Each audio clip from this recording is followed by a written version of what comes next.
Bien-aimés, amis des ondes, chers internautes, bonjour ou bonsoir. Notre causerie s'intitule « La violence familiale est-elle inexcusable ?» Que le Seigneur nous visite par son Esprit Saint afin que nous puissions comprendre sa parole. Amen. Amen. Le petit Larousse définit la violence comme suit. Non féminin. Caractère de ceux qui se manifestent, se produit ou produit ses effets avec une force intense, extrême, brutale. Caractère de quelqu'un qui est emporté, agressif, brutalisé. Extrême véhémence, outrance dans les propos, le comportement. On dit faire violence à, contraindre quelqu'un par la force, interpréter quelque chose d'une manière forcée, dénaturée. Clairement, nous n'avons pas besoin d'aller chercher bien loin pour constater que la violence a envahi notre société, en particulier notre famille. Et il y a de nombreux cas partout dans le monde, même en Haïti. Par exemple, le cas de kidnapping qui a pris naissance bien des années. L'année dernière, nous avons entendu parler de la terrible tragédie violente. Evelyne Sincère, élève du nouveau secondaire 4, son fiancé l'a tué. Combien de familles sont déchirées par une violence insensée dans leur propre maison, car beaucoup de personnes choisissent la violence comme moyen principal de communiquer les uns avec les autres. L'impact de ces choix sont incroyablement profonds et très destructeurs pour les individus de tous les âges, de tous les groupes ethniques, communautés religieuses ou non religieuses, ainsi que pour leurs familles. Bien sûr, il est évident que nous vivons à une époque violente. Nos sens sont bombardés par la violence, la musique, à la télévision et dans d'autres médias. Beaucoup de gens sont la cible de la violence. Les victimes qui nous touchent le plus sont les femmes et les enfants. Il est vrai que les hommes sont aussi victimes de mauvais traitements et de violences, mais en plus petit nombre. Peu importe la victime, la violence domestique ou familiale est incompatible avec le plan de Dieu pour la famille humaine. La violence domestique comporte plusieurs types. La violence physique, l'abus sexuel, la violence psychologique et émotionnelle. Parlons de la violence physique. La violence physique entraîne des comportements tels que pousser, donner des coups de pied, des gifles, ce qui peut dégénérer en agression plus violente et conduit jusqu'au meurtre. L'abus sexuel peut entraîner des remarques verbales et des attouchements tels que le viol, la molestation et l'inceste. Nous vous conseillons de revoir nos vidéos sur la déformation de l'idéal divin, numéro 2, et comment découvrir l'abus sexuel chez les enfants. La violence psychologique ou émotionnel peut entraîner des comportements qui déprécient constamment la personne, tels que des menaces verbales, des épisodes de rage, des exigences de perfection, l'invalidation du caractère de la personne, l'isolement, le manque de ressources financières.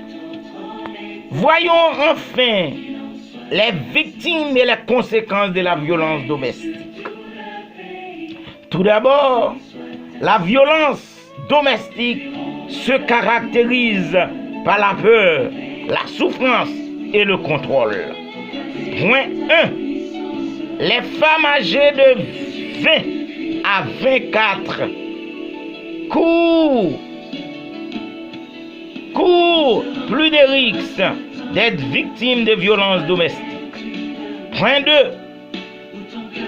Chaque année, une victime d'homicide sur 3 est assassinée par son partenaire actuel ou son ex-partenaire. 3. Les survivants de la violence familiale font face à des taux élevés de dépression, de troubles du sommeil et autres troubles émotionnels. Point 4.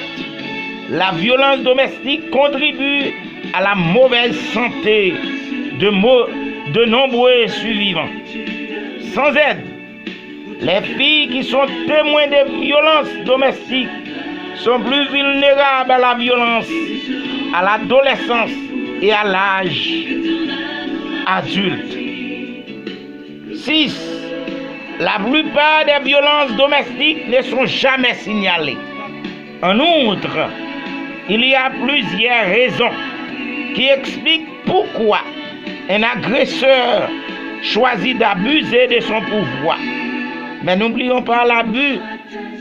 L'abus n'a pas sa place dans des relations saines et dignes de Dieu. L'agresseur pense que c'est son droit, c'est-à-dire une partie de son rôle. Il se sent autorisé à utiliser la force. Il a appris ce comportement dans le passé. Il pense que cela fonctionne. En réalité, les agresseurs pensent avoir le droit de contrôler tous les membres de leur famille. Leur volonté d'utiliser la violence pour avoir ce contrôle vient des choses qu'ils ont apprises. Selon diverses sources, l'agresseur a appris qu'il est approprié que la personne la plus grande et la plus forte, habituellement l'homme, frappe les autres pour leur propre bien ou parce qu'elle les aime. Ces faits ne sont pas plaisants et nous rappellent la fragilité du monde dans lequel nous vivons. La bonne nouvelle pour les familles d'aujourd'hui est que Dieu ne nous laisse pas seuls. La Bible présente la vraie image de ce que devraient être les rapports humains. Les êtres humains ont été façonnés par un Dieu aimant et relationnel qui nous a créés pour être en relation avec lui d'abord, puis avec les autres. Parce que nous sommes créés à son image. Genèse 1er, verset 27. Toutes nos relations devraient être le reflet de sa personne et de son amour. Dieu nous a donné les moyens d'avoir des relations saines. Nous sommes appelés à nous construire les uns les autres. C'est ce qu'on appelle la valorisation. Lorsque nous responsabilisons les uns les autres dans la famille, nous instaurons une grande confiance au sein de la relation. Lorsque nous abusons de notre pouvoir, par la domination, nous détruisons la confiance. La confiance est la clé du processus de valorisation. L'amour et la grâce de Dieu nous donnent le pouvoir de valoriser les autres.